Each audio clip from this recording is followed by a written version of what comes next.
Hello everyone and welcome to the second part of the D edition of SpeechLeech.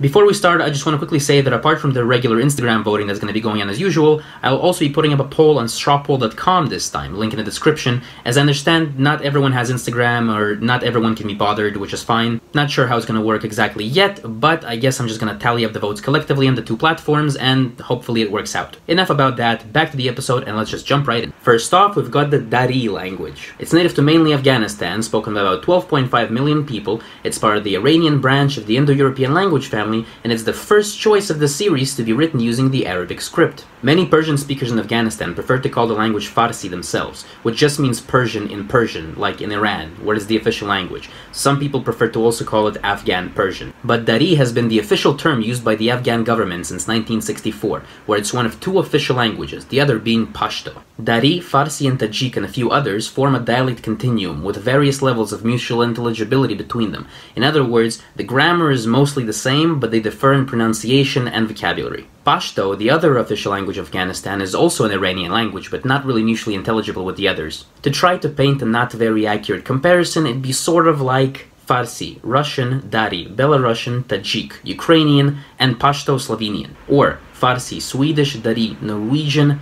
Tajik, Danish, and Pashto Icelandic. Or Farsi, London English, Dari, Birmingham English, Tajik, Manchester English, and Pashto Jamaican English. The point is, what was the point? Anyway, two languages in Afghanistan, Dari and Pashto. Same family, not really mutually intelligible, and today we're talking about Dari. Get it? Sources vary wildly, but it's said that Dari is the native language of anywhere between 27 and 50% of the population of Afghanistan, and is understood by as many as 80% because it's kind of like the common language in the region. Linguist Harold Harman believes that there are a total of over 40 minority languages and 200 regional dialects spoken in Afghanistan, and Dari is used kind of like the one that everybody knows more or less. It's written using the Arabic script, but with a few additions and some modifications, especially when it comes to pronunciation. Another interesting fact about not just Dari but also Persian is that not only does it not have any grammatical gender like English, but pronouns are also not marked for gender, so pronouns are gender neutral. So when referring to a masculine or feminine subject, the same pronoun is used. In other words, the words for he and she are the same. Another cool fact is the word for pajama came into English from Hindi/Urdu, which came from Persian/Dari. Moving on, the Dena'ina language. It's native to mainly the Cook Inlet region of Alaska, spoken by about 75 people. It's part of the northern Athabaskan branch of the Dena'ina language family, and is written using the Latin script. As of 2007, there were approximately 900 people who identified as Dena'ina,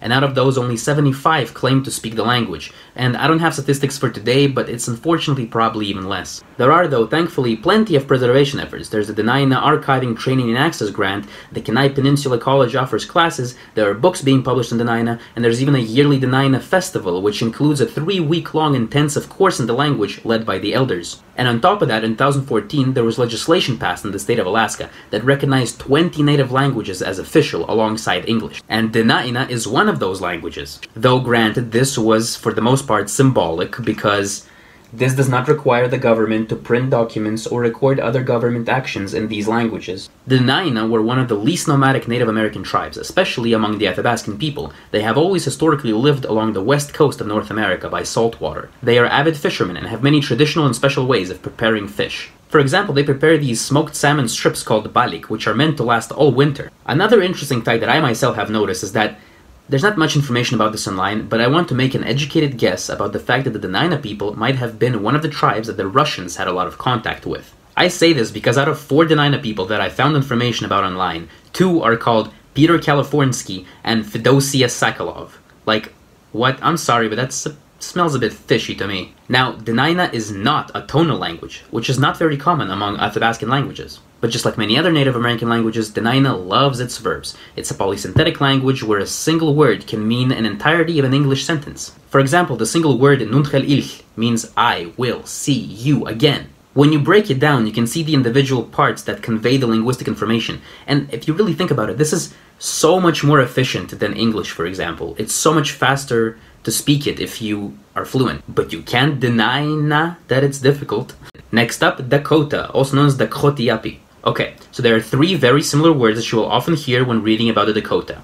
Dakota, Lakota, Nakota. And so many sources will give you so many different answers, and it's just a confusing mess of tribes, confederations, reservations, and just collectively there's a so-called Sioux Nation of about 170,000 people strong, at least a few of which live in these following states and territories, both in America and Canada. The languages specifically, though, are subdivided into three main groups, the largest one being the Lakota, with about 9,000 speakers. You may have heard of the great chief Sitting Bull, who completely kicked America's ass during the Battle of Little Bighorn in 1876. Then there's also the Nakota, the northernmost and the most loosely related one of the three. The name Nakota is somewhat interchangeable with the Assiniboine and Stoney people, who live further up by the border and deeper in Canada proper. The Nakota language is the most divergent of the three, and is less mutually intelligible to Dakota and Lakota than the two are to each other. And finally, Dakota, which is the star of today and one of the candidates. Spoken primarily in North and South Dakota by about 290 people, it's part of the western branch of the Siouan language family and is written using the Latin script. Basically, the difference between the three, as well as the tribes that all of the three further subdivide into, can be quickly summarized in this amazing illustration that I found online.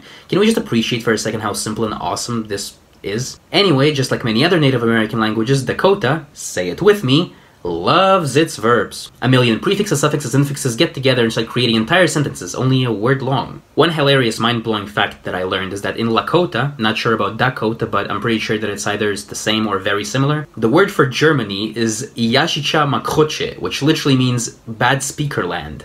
And if you add the little suffix chcha, Yashichachcha Makroche, Germany turns into the Netherlands, or literally really bad speaker land. In turn, the word for tulip, like the flower, is wachcha yashichachcha, or flower of the really bad speakers. Which seems like the perfect transition to the next language. Next up, the Dutch language, also known as Nederlands. Let's find out how really bad speakers they truly are. It's mainly native to the Netherlands, spoken by about 28 to 29 million people. It's part of the West Germanic branch of the Indo-European language family, and it's written using the Latin script. Dutch is the third most spoken Germanic language in the world, after English and German. It has official status in the Netherlands, Belgium, and Suriname in South America, as well as the constituent countries of Aruba, Curaçao, and Sint Maarten in the Caribbean. It's also an official language of the European Union, Benelux, the South American Union, and the Caribbean Community Organizations. There are also some small communities of Dutch speakers in northern France and even Indonesia. The Dutch are literally the world's waterbenders, one of the most insane seafaring nations in history, exploring every part of the world. Dutch is sometimes considered to be the missing link between German and English, and it's one of the closest languages to English out there. Unlike German and much like English, Dutch doesn't have any grammatical cases, and while German has 3 genders, Dutch only has 2. Many words, especially relating to food, came into English from Dutch, like coleslaw and waffle, for example. Another interesting fact is that some slang words in Dutch originated from Hebrew, of all places. These are words like mazal, meaning luck, and tov, meaning good. Also, just like German, Dutch can form massive compound words that are impossible to pronounce, like schlecht schrijvend, with 9 consonants in a row. 9. And also Kinderkarnevalsoptocht voorbereidingswerkzaamheden. What else can be said about the Dutch, really? We all know the massive impact that the Dutch had on the world, as well as all the stereotypes and all the jokes, but there's so much more to them. But that's it for today. Today we scaled the mountains of Afghanistan, went fishing in Alaska, rode across the plains of the Dakotas, and finished by indulging in some Gouda-covered fries and an ice-cold Heineken.